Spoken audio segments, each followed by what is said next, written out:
What's up, Black Knight Nation? Welcome to Hot Takes. I'm Coop, and I'm here with Justice, baseball assistant coach Johnson, and our head coach right here, Coach Hain. And today we're going to be discussing our World Series predictions. And Justice, I'll let you kick it off.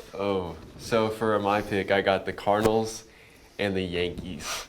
And the Cardinals are going to win in 7. Ooh, it's got to go to 7, right? It's got to go to 7. Revenue, man. Got Money. Anybody doing good or just Aaron Judge already has like 60-something home runs. Albert Pujols, he's on top of the world right now, so. I got the New York Mets and the Seattle Mariners. Don't give me that. I think New York Mets are the best team in baseball. But the Dodgers, sure, their record might be good, but the New York Mets have a loaded pitching rotation and the best closer in the game, Edwin Diaz, and their lineup is stacked. And the Mariners, they're just electric, and I see them making a run. But I see the Mets winning in Game 6. I'm going to take the Dodgers to win it all. Okay.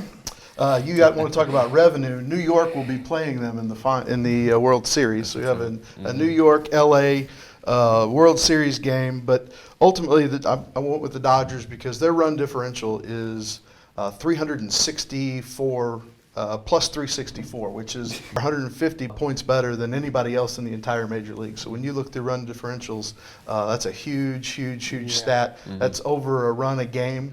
Better than any other team in the entire major leagues. Not to mention that the NL West is a pretty solid division, and they're doing that against the NL West. So I will take the Dodgers, and because it is a money thing, it will go 6 games.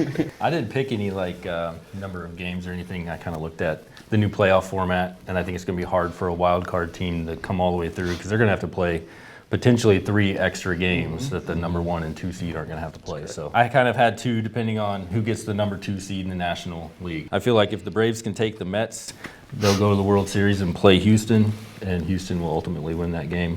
But if the Mets hang on to the number 2, I think, because the number 2 seed in the National League is getting the easier way out. Then the Dodgers are going to have to play probably the Braves, which is the second best team, I feel like, in the National League. So, but if it ends up being Houston and the Dodgers, I think the Dodgers will take it. So you've got the cheaters winning. Yeah. But the cheaters are going to win.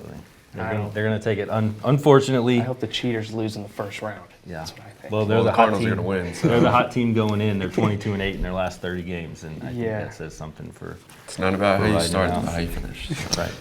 Don't sleep on Cleveland. They're 9-1 in their last 10 they games. are, and they just clinched the division. They so, did. I mean, And there's no way they could lose that division, even if they just kind of take a break here till the end, I think. So they were my team to play, to beat Seattle and beat the Yankees. If the season ended today, the Cardinals would be okay because they get to play Philly, and and St. Louis will be happy. I like Philly a lot. You may like them, but the Cardinals will beat them in that wild card round, and St. Louis will be happy. But then, of course, the Mets will take them. I don't know. I think the Cardinals are going to win the Mets, but I don't know. I think it's scripted a little bit. Got to make the 3 Hall of Famers go to the World Series for the last season, but That would be nice, but they're not playing very well right. I guess we'll see. That'll be all for episode 1 of Hot Takes. Make sure to tune in next week and like, subscribe, and hit that bell for notifications.